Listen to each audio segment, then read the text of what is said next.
उनके साथ उनके घर पे मौजूद थी, उन्होंने अपनी माँ को अपने घर पे क्यों नहीं रखा। ये देखिए परिवार के लोग यहाँ पर किस तरीके से रो रहे हैं, बिलख रहे हैं। देखिए एक दूसरे से गले मिलके दर्दनाक ये पल है मंजर।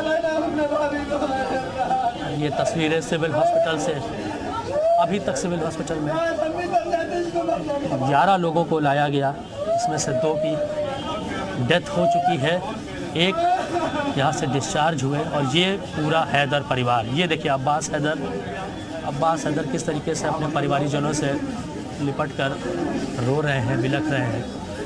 ये उनके परिवार के लोग,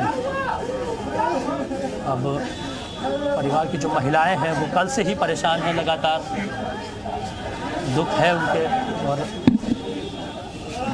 अपने कैमरा पर्सन चाहेंगे कि तस्वीर एक बार दिखाने का प्रयास करें कि पूरा परिवार किस तरीके से एक दूसरे के लिए ढांढस। ये सब घर से ही हैंडीक्राफ्ट का बिजनेस करके हर महीने लाखों कमाते हैं।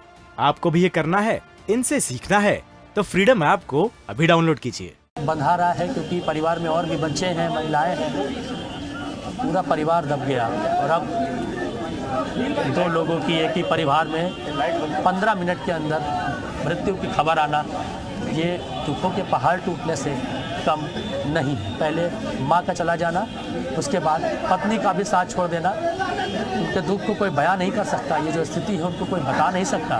किस तरीके से लोग एक दूसरे से, परिवार के लोग ढांढस बंधा रहे हैं, एक दूसरे से लिपट कर यहाँ पे रो रहे हैं। तो ये विलाप है, दुख है, ये दर्द है,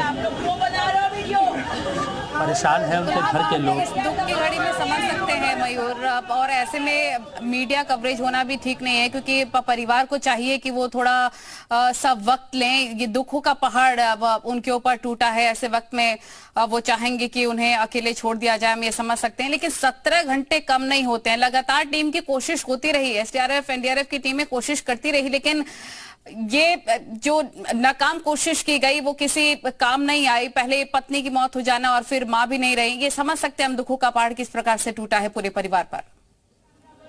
बंद कर दो थोड़ी देर के लिए भाई।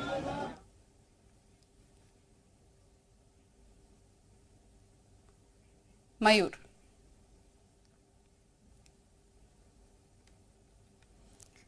ठीक है, मयूर से संपर्क नहीं हो पा रहा है, लेकिन ये दुख की घड़ी है, परिवार के लिए दुखद खबर है। और ऐसे में वो नहीं चाहेंगे किसी प्रकार का मीडिया कवरेज हो, वो एक पर्सनल स्पेस चाहेंगे ऐसे दुख की घड़ी में, क्योंकि पूरा परिवार बिलख रहा है। कई लोग ढांढस बंधाने के लिए पहुंचे हुए हैं, पीएल पुनिया भी पहुंचे हुए थे परिवार से मिलने के लिए।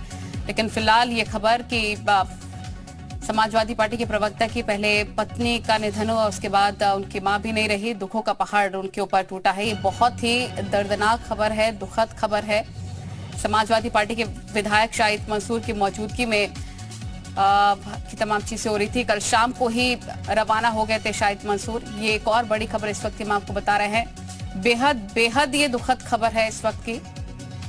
लखनऊ हादसे से जुड़ी इस वक्त की ये सबसे बड़ी खबर हम आपको बता रहे हैं। और बिल्डिंग के बेसमेंट में खुदाई चल रही थी।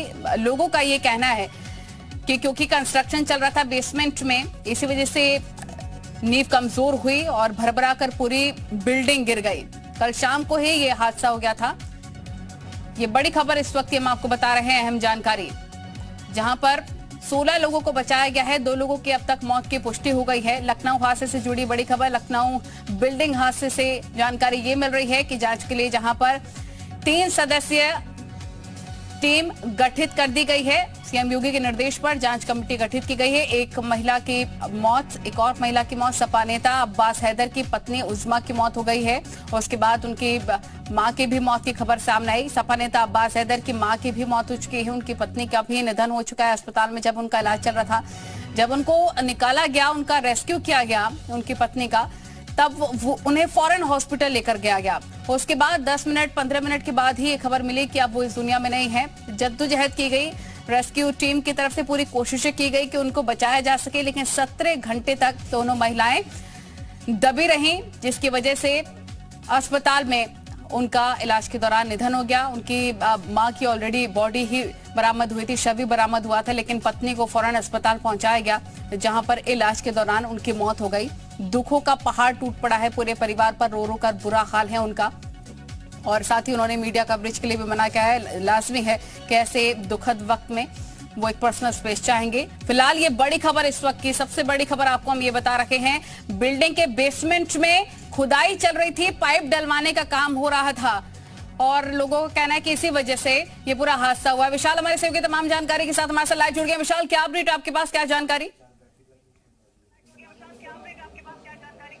देखिए, आपको बता दें कि फिलहाल इस पूरी घटना में जो है 2 लोग की मृत्यु जो है वो हो गई है और जो बात निकल के सामने आ रही है वो यही आ रही है कि अपने कैमरा सहयोगी दिखाएंगे कि यहाँ पर जो है सपा के जो विधायक हैं शाहिद मंजूर, वो यहाँ पर जो है बेसमेंट में काम चला रहे थे। तो ऐसे में ये कहा जा सकता है कि जो बड़ी लापरवाही थी वो सामने थी और इस पूरे मामले में एक बड़ा खुलासा ये हुआ है कि सपा विधायक शाहिद मंजूर खुद कल यहाँ पर मौजूद थे और बेसमेंट में जो है खुदाई का काम करवा रहे थे। तो ऐसे में ये कहा जा सकता है कि अब एक इस पूरे मामले को लेकर लगातार जो है जो तमाम तरह के सवाल जो खड़े हो रहे हैं। शाहिद मंजूर के बेटे जो है उनका नाम आया ही था, उन पर FIR जो है दर्ज हो गई है, लेकिन अब फिलहाल शाहिद मंजूर की भी जो इन्वॉल्वमेंट है इस पूरे मामले में सामने आ रही है। शाहिद मंजूर कल यहाँ पर मौके पर मौजूद थे और वही कल बेसमेंट में काम करवा रहे थे, उसके बाद यहाँ से वो दिल्ली रवाना हो गए थे। तो ऐसे में सपा के विधायक शाहिद मंजूर का भी नाम जो है इस पूरे मामले में सामने आ रहा है। तो फिलहाल कहा जा सकता है कि अब इस पूरे मामले को लेकर लगातार अब जो कार्रवाइयों का जो दौर है वो अब शुरू होगा। इस पूरे मामले को लेकर अब गिरफ्तारियों का दौर शुरू होगा और अब सपा के विधायक शाहिद मंजूर की जो भूमिका सामने आई है उस पर क्या कुछ शाहिद मंजूर जो है सफाई देंगे। क्योंकि देखिए, आपको बता दें कि यहाँ पर जब बेसमेंट खोदा जा रहा था जिसकी वजह से पूरा हादसा हुआ है, उस वक्त सपा के विधायक शाहिद मंजूर जो है मौके पर मौजूद थे। तो ये अपने आप में एक बड़ी खबर है और ये तमाम ऐसी चीजें जो कि जांच का विषय है। विशाल, आप बने रहिए, आपके पास लौटेंगे तमाम अपडेट्स के लिए। फिलहाल यहाँ पर वक्त एक छोटे से ब्रेक का, खबरें लगातार जारी हैं। ये सब घर से ही हैंडीक्राफ्ट का बिजनेस करके हर महीने लाखों कमाते हैं। आपको भी ये करना है, इनसे सीखना है तो फ्रीडम ऐप को अभी डाउनलोड कीजिए।